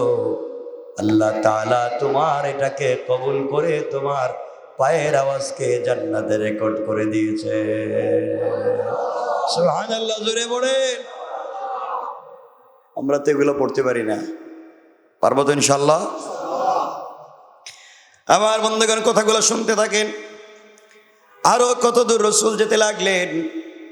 কিছু দূর যাওয়ার পরে শুনেন, জান্নাতের ভিতরে কে যেন কোরআন তিলাওয়াত করে। আরো জোরে কন।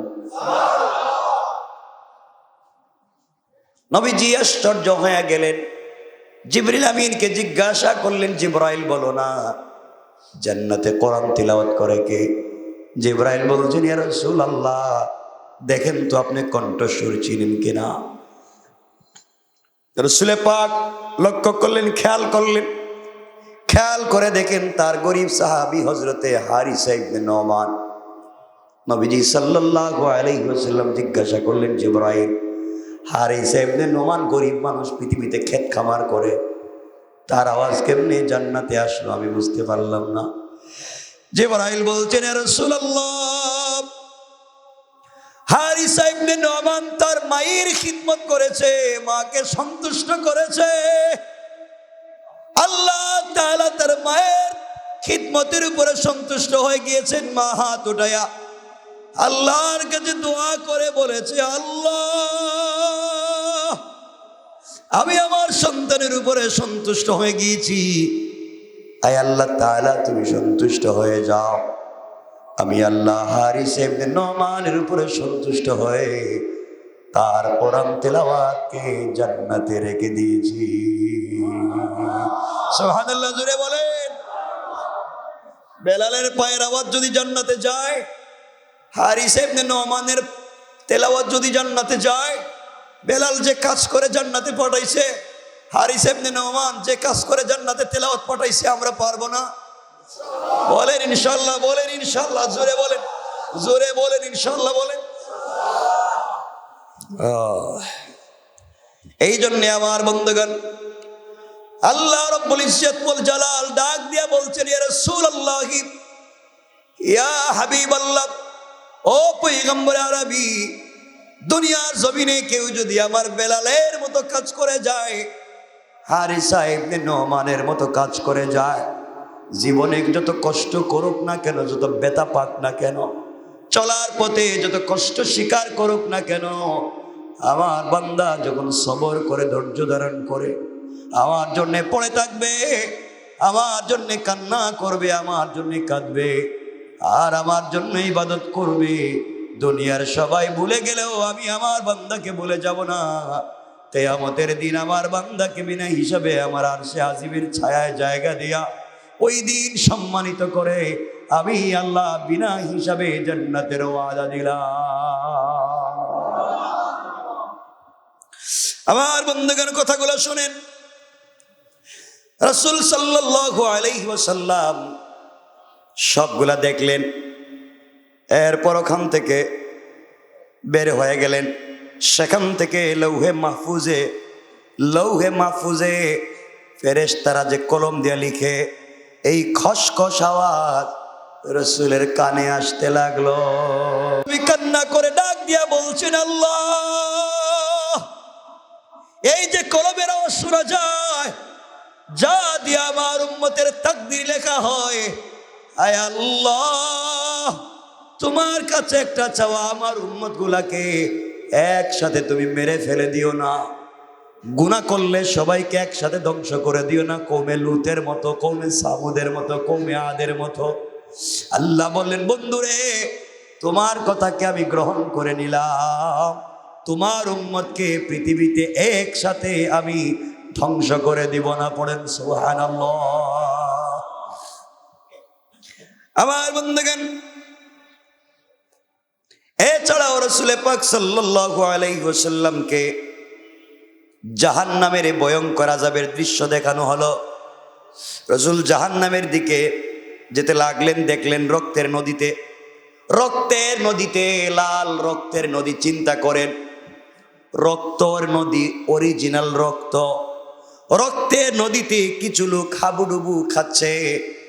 নদী থেকে উঠার জন্য যখন সাঁতার কেটে নদীর কিনারে আসে, রক্তের নদী, তাদের বডি থেকেও রক্ত বের হয়, তাদের নাক দিয়া, মুখ দিয়া, চোখ দিয়া রক্ত বের হয়, তাদের পুরা বডি থেকে রক্ত বের হয়। আবার রক্তের নদী, তারা যখন সাঁতার কেটে চিৎকার করে করে নদীর কিনারে আসে, তখন ফেরেশতারা পাথর নিক্ষেপ করে তাদেরকে আবার মধ্যখানে পাঠাইয়া দেয়, উপরে উঠতে দেয় না, তাদেরকে পিটাইয়া আবার মধ্যখানে ফেলে দেয়। আল্লাহ রাসূল ডাক দিয়ে বলছেন, বলো জিবরাইল, বলো এমন কি করেছে যার জন্য তাদেরকে এমন ভয়ঙ্কর আযাব দেওয়া হয়? পাথর মেরে তাদেরকে তাড়িয়ে দেওয়া হচ্ছে, কিছুতেই তাদেরকে নদী থেকে উঠতে দেওয়া হচ্ছে না। জিবরাইলকে রাসূল জিজ্ঞাসা করলেন, এরা কারা? জিবরাইল বললেন, ইয়া রাসূলুল্লাহ, এরা দুনিয়াতে মানুষের রক্তের খাটুনির টাকা থেকে সুদ নিয়ে খেত, তাই রক্তের নদীতে আযাব ভোগ করতেছে। যারা দুনিয়ার জমিনে সুদ খাইছে তাদেরকে আমার আল্লাহ এইভাবে আযাব দিতেই আছেন। কন্যা আউযুবিল্লাহ। এরপর দেখলেন আগুনের বাটায়, ইটের বাটা চিনেন তো, ইটের বাটা, এইভাবে ইটের বাটা নয়, আগুনের বাটায় একটি আগুনের নারী এবং একটি আগুনের পুরুষ জেনারত অবস্থায় আছে, চিৎকার করে কাঁদতেছে, তাদের বডি থেকে স্ফুলিঙ্গের নিয়ে আগুন বের হচ্ছে। রাসূল জিজ্ঞাসা করলেন, এরা কারা? জিবরিল আমিন জবাব দিলেন, এরা দুনিয়াতে জেনা করে এসেছে, তাই এখানেও তাদেরকে এমন আযাব দেওয়া হচ্ছে। বলেন নাউজুবিল্লাহ। নবীজি দেখলেন এভাবে কিছু লোকের পায়ের পাতা থেকে চামড়া উপর দিকে উঠাইয়া দেওয়া হচ্ছে। আল্লাহর বান্দা চিৎকার করে কাঁদতেছে। জিহ্বা গুলাকে আগুনের কেচি দিয়ে কেটে দেওয়া হচ্ছে, চোখ গুলাকে উপড়াইয়া ফেলা হচ্ছে। রাসূল জিজ্ঞাসা করলেন, এরা কারা? জিবরাইল জবাব দিলেন, এরা দুনিয়ায় মানুষের গীবত করত, গীবত, মিথ্যা কথা বলতো, এই জন্যে তাদেরকে কেসি দিয়ে কাটা হয়। নবীজি হাউমাউ করে কাঁদতে লাগলেন। কিছু দূর যাওয়ার পরে দেখলেন কিছু আল্লাহর গোলাম, যাদেরকে 70 জন ফেরেশতা, অন্ধ ফেরেশতা লোহার মুগুর দিয়ে আঘাত করে, আর 70 জন ফেরেশতা তাদের চামড়া গুলাকে টাইনে টাইনে উঠায়। আরো ফেরেশতারা তাদের হাড্ডি গুলাকে আচ্ছা মতো ভাঙ্গে। জিজ্ঞাসা করা হলেন, এমন আযাব তাদেরকে দেওয়া হচ্ছে কেন? জবাব দেওয়া হলো, ইয়া রাসূলুল্লাহ, তারা দুনিয়ার জমিনে আল্লাহর এত নাফরমানি করেছে, আল্লাহ যা বলতেন তার ডাইরেক্ট বিরোধিতা করত, আল্লাহ তাআলা তাদেরকে এভাবে শাস্তি দিচ্ছে। আল্লাহ রাসূল চোখের পানি ছেড়ে ডাক দিয়ে বলছেন, আল্লাহ তুমি আমাকে কেন এনেছো? কষ্ট দূর করবার জন্য আনছো। এমন কষ্ট দেখে আমার তো আর কষ্ট বেড়ে গিয়েছে। আল্লাহ বলেন, বন্ধুরে আমার কাছে আসো, তোমার উম্মতেরা পৃথিবীতে বেঁচে থাকতেও যদি ক্ষমা চায়, আমি আল্লাহ জবাব দিলাম, তাদেরকে ক্ষমা করার ওয়াদা দিয়ে দিলাম। সুবহানাল্লাহ জোরে বলেন। এইভাবে আমার রাসূলকে জান্নাত জাহান্নাম দেখানো হলো। জিবরিল আমিন সেখান থেকে রাসূল পাককে আবার উপরের দিকে নিয়ে রওনা হলেন। মনে রাখবেন, এখান থেকে আরো উপরের দিকে যেতে লাগলেন। কিছু দূর যাওয়ার পরে জিবরাইল বলছেন, রাসূলুল্লাহ, আমার আর উপরে যাওয়ার যোগ্যতা নাই, ক্ষমতা নাই, সব ঠিক আছে। ইয়া রাসূলুল্লাহ, আমি যেতে পারতাম, এই যে আমার আইডি কার্ড, এই যে আমার পাসপোর্ট, এই যে আমার ভিসা, একটা কথার কথা বোঝাবার জন্যে আমার সব আছে, কার্ডও আছে, পাসপোর্টের ভিসার মেয়াদও আছে, সব ঠিক আছে। এই রাস্তা দিয়ে চলবার পারমিট নাই, এই রাস্তা দিয়ে আমি চলতে পারবো না। জিবরাইলকে রাসূল বলছেন, জিবরাইল, দুনিয়ার জমিন থেকে ঘর থেকে আমাকে উঠাইয়া এত দূর নিয়ে এসেছো, একা একা তুমি কোথায় রেখে যাইবা? কেউ যে নাই। জিবরাইল বলছেন, পয়গম্বর আরবি, আপনাকে যিনি দাওয়াত করে এখানে নিয়ে এসেছেন, সেই আল্লাহ তাআলা আপনাকে স্পেশাল দুধ পাঠাইয়া ওখান থেকে তার কাছে নিয়ে যাবে। সুবহানাল্লাহ বলেন। আবার বন্ধুগণ, বুরাক সেই পর্যন্ত শেষ হয়ে গিয়েছে, আমি আর সামনে অগ্রসর হতে পারবো না, নূরের তাজাল্লিতে জলে পড়ে বর্ষ হয়ে যাব। হুজুর সাল্লাল্লাহু আলাইহি ওয়াসাল্লাম এমন এক স্থানে পৌঁছালেন যেখানে কোনো শব্দ নাই, কোনো শব্দ নাই, পিনপত নীরবতা, গভীর নীরব নিস্তব্ধতা বিরাজ করছে। একাকী দাঁড়িয়ে আছেন, এমন সময় নীরবতা ভেদ করে একটা জিনিস আসলো, যার নাম রফ রফ। সুবহানাল্লাহ বলেন, আরো জোরে বলেন। আপনারা ভালো করেই জানেন, মানুষ যখন একা হয় পিছনের কষ্টের স্মৃতি মনে হয়নি? কথা বলেন। আহারে আমার অমুক কষ্ট দিছে, আহারে আমি এমন ছিলাম, আজকে আমার পয়সা হয়েছে, আমি এত গরিব ছিলাম, মানুষ কেমনি আমার কষ্ট দিল, অমুক কেমনি আমার গালি দিল, মনে হয় না? আমার রাসূল যখন একা, হঠাৎ মনে পড়ে গিয়েছে নিজের কলিজার টুকরা স্ত্রীর কথা। আহারে খাদিজা নাই, আজ যদি থাকতো সে কত খুশি হইতো, আমি কত উপরে এসেছি, কত সম্মান আমার, খাদিজা নাই, কে দেখবে? আজ আমার চাচাও নাই, বাপও নাই, মাও নাই। এইভাবে রাসূল যখন কান্না করতেছে, আরে আজ আমার কত সম্মান, আজ আমি জান্নাত দেখেছি আর সে আল্লাহর কাছে, এত এত সম্মান আমার, আমার বাপ নাই, বাবা যদি থাকতো ডাক দিয়া বলতাম, বাবা,